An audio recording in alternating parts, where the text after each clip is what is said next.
Bismillahirrahmanirrahim. In this video we will discuss the drug use in the gut. अब ये topic बहुत important है। अब जितने भी मैं आपको ड्रग्स पढ़ा रही हूँ ना, जैसे एंटी सीजर है, एंटी डायबिटिक है, ये सारी चीज़ें के लिए बहुत इंपॉर्टेंट है। और जो भी ये ड्रग्स हैं, इनके अंदर से एक MCQ तो कंफर्म आना होता है। अगर आप इसको स्टडी के लिए पढ़ते हो। दूसरा, इसके अलावा जब आप अगर मेडिकल ऑफिसर के तौर पर काम कर रहे हो, मेंबरशिप कहीं पर भी कर रहे हो, तो आप क्या PPIs मतलब दे रहे होते हो, तो आपको मैकेनिज्म ऑफ एक्शन भी पता होना चाहिए। जब आपको यही नहीं पता होगा, आप बस पेशेंट को रिकमेंड कर रहे हो, आपको खुद नहीं पता, बस ठीक है जो हमें बताया जाता है हम वही कर लेते हैं, ठीक है, कि आपके लिए उसके लिए भी बहुत हेल्पफुल है। तो ड्रग्स की जितनी भी वीडियोज़ हैं, पहले तो कैट एग्ज़ाम आ रहा है, उसके लिए आपको अपने आप को प्रिपेयर करना है, ठीक है। इसमें से बहुत मतलब एक MCQ जितनी भी ड्रग्स हैं ना, जैसे एंटी सीजर्स हैं, एंटी डायबिटिक हैं, इन सब में से एक MCQ आना है, ठीक है। तो आपने इसको अच्छे से देखना है। फर्स्ट ऑफ ऑल आपने देखा होगा खुद भी, मतलब अगर आप पेशेंट्स को नहीं खुद भी देखो, तो आप PPIs खुद लेते हो जब आपको लाइक गैस्ट्रिक डिस्टर्बेंस हुई है, ठीक है। हम क्या करते हैं, फैटी, इसके अलावा फास्ट फूड कितना यूज़ करते हैं।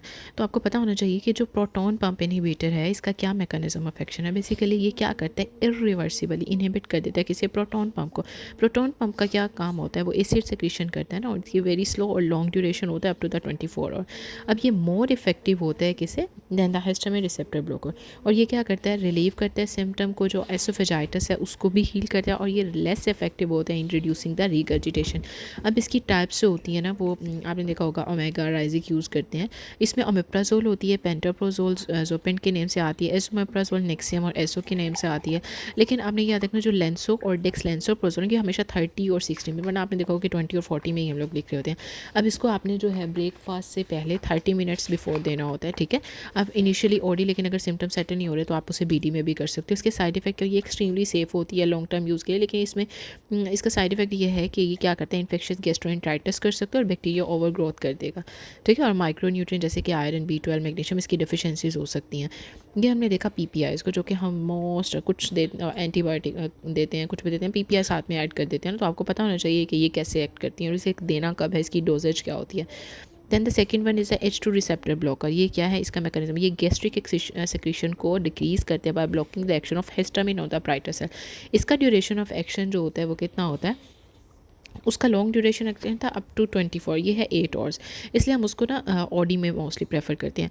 अब इसकी यूटिलिटी क्या होती है कि ये एसोफेजाइटिस को तो हील नहीं करती, लेकिन सिम्टोमेटिक रिलीफ दे देती है। फेमेटिडीन, जैसे फेमेट के नेम से देखा होगा, ये भी 2040 है। इसके अलावा सिमेटिडीन है, रेंटिडीन है, सीमेट के नेम से आती है, और जेंटिक के नेम से, ठीक है। जो सिमेटिडीन है ये एंटी एंड्रोजेनिक इफेक्ट भी होता है, और इसका रेंटिडीन का क्या होता है, कार्सिनोजेनिक इफेक्ट होता है। इसके साइड इफेक्ट के अंदर हेडेक और डायरिया हो सकता है, ठीक हो गया। अब एंटासिड और सेक्रोल्फेट, एंटासिड में देखो आपने न्यूट्रलाइज करना है स्टमक के एसिड को, जो आपने सिरप्स देखे होंगे, ठीक है। सिम्टोमेटिक रिलीफ है। इसका ड्यूरेशन ऑफ एक्शन जो होता है ना, ये 2 घंटे से भी कम होता है। एक इसकी एल्यूमिनियम बेस होता है और मैग्नीशियम, अगर एल्यूमिनियम वाला देंगे तो कॉन्स्टिपेशन कॉज करेगा, मैग्नीशियम बेस देंगे तो वो डायरिया। और इसे आपने उन पेशेंट में जो कार्डिक और रीनल के पेशेंट है, उसके अंदर आपने कॉन्शियसली यूज़ करना होता है। इसके ब्रांड्स आपने देखा होगा, गैविस्कोन और म्यूकेन का सिरप आता है ना, आपने आफ्टर मील 2 टेबल स्पून आपने पेशेंट को रिकमेंड करना होता है। आगे आता है सेक्रोल्फेट। ये क्या है, ये सिर्फ जो जिनको पेप्टिक अल्सर डिजीज़ है ना, आपने सिर्फ के लिए देना है। अब ये पोरली सॉल्युबल मॉलिक्यूल होता है, ये एसिडिक एनवायरनमेंट में पॉलीमराइज हो जाता है, और जहाँ पे भी इंजर टिश्यू होगा ना, वहाँ बाइंड करेगा और एक प्रोटेक्टिव से कोडिंग बना देगा, ठीक है, जहाँ पे हीलिंग ऑफ द अल्सर करेगी ना, मतलब जो अल्सर बना होगा उसके ऊपर जाके एक protective layer, very low toxicity होती है, ये GIT अपसेट कॉज कर सकते हैं। इसके ब्रांड सिर्फ अल्सेनिक के नेम से आती है। इसको आपने 2 टेबलस्पून TDS में देना होता है, एम्प्टी स्टमक लेना है ये, ठीक है। अल्सेनिक आपने सिर्फ तभी देना है।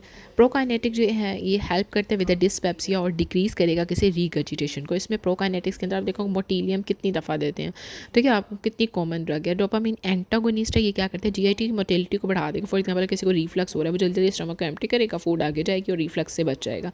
इसमें मोस्ट कॉमन साइड इफेक्ट क्या होता है, ये ग्लैक्टोरिया कॉज करते हैं द यंग में, और ये चीप होती है। अब जो आइटोपेराइड है, ये प्रोकाइनेटिक होता है, ये एक्सपेंसिव और इफेक्टिव नेस को इंक्रीज़ कर देगा। ये प्रेफर किया जाता है इन द यंग में, आपने देखा होगा ITP के नेम से आती है, 50 mg TDS में देने होता है, ठीक है, 50 mg। इसके अलावा लेवोसल्फाइड जो है ना, ये एक्सपेंसिव है, मोर इफेक्टिव होती है, ये डोपामिन एंटागोनिस्ट है।